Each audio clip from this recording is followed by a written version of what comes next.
I'm out here in Vegas, just got done with the bare knuckle press conference, and I got a few takeaways, but let's start with this. I woke up to a headline today that your co-main event, Eddie Alvarez, Chad Mendes.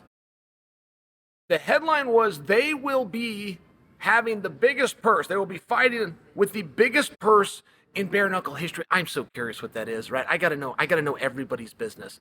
I can remember what Chad had said, Chad Mendes. It was a year ago, but Chad was getting ready to make his bare knuckle debut, and it was within a week. It was when, I can't remember if it's the front end or the back end of Francis Ngannou versus Ciryl Gane. And one of the headlines that Chad was saying, he said, hey, I'm making as much to debut in bare knuckle as Francis is making. Like this was a big thing in our industry. It was a whole gob of money. I'm just sharing with you this comparison was made while Francis is the main event heavyweight champion, right? That's all the info I have. But I remember that. And then you fast forward, and I know how badly people wanted Eddie Alvarez. You know, I just know what he was doing over in One Championship. I know about his relationships with Strikeforce, which is now Bellator. Of course, I'm talking about Scott Coker, Dana White, UFC former champion.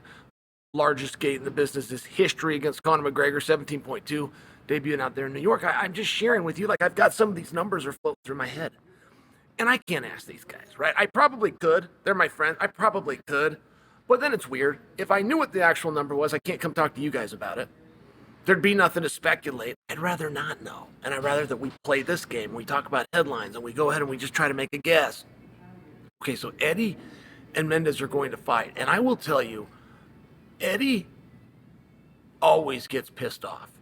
You guys don't always know that because he doesn't always show it to you. But I was with him back in our Bodog days when we were both trying to come up. Great, wonderful experiences through Bodog. But everything they did to Eddie Alvarez was a violation. He was a victim. They were pissing him off. Everything. I mean, I remember fighting on a card, and this was in Eddie's home city, right? We're out there. We're in Pennsylvania. We're fighting in Trenton, New Jersey. But the people from Philly could come right across the bridge.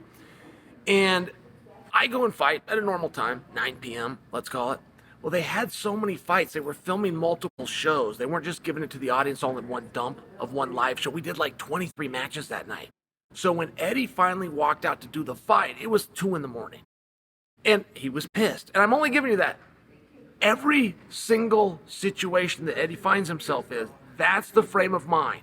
The environment that Eddie will create for himself is that of he is being abused. He is being overlooked.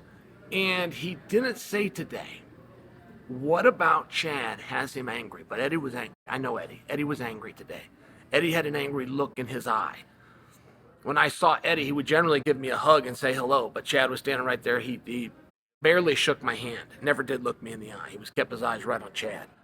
Eddie's upset about something. I'm not telling you he's got a good reason. I'm not telling you he doesn't. I'm just telling you that it exists. And between now and the next 3 weeks, that's the frame of mind. Eddie is absolutely going in to a street fight.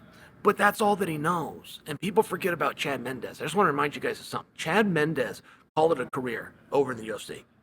He called it a career because he was not good enough to have that place in the roster anymore. He's a 3-time title challenger. But he lost to a young man. He lost to an up-and-comer. He lost to the next generation. And therefore, he knew that it was his time to go. Now, that person that he lost to that nobody had heard of, that up-and-comer that Chad was a big favorite to defeat, is a young man named Alex Volkanovski. But it was before Volkanovski was Volkanovski. It's before, what's he now, 16-0? At least at 145 pounds? Multiple time, the closest thing to a champ that we've ever seen. I mean, I just share with you, Chad never should have left. And then when he does leave, he goes over to, does the boxing thing, but he also does some grappling matches that you possibly don't remember. He hadn't lost in any of them. He's completely undefeated. So, that's just the fight. That is the most interesting fight that I have seen in a period of time.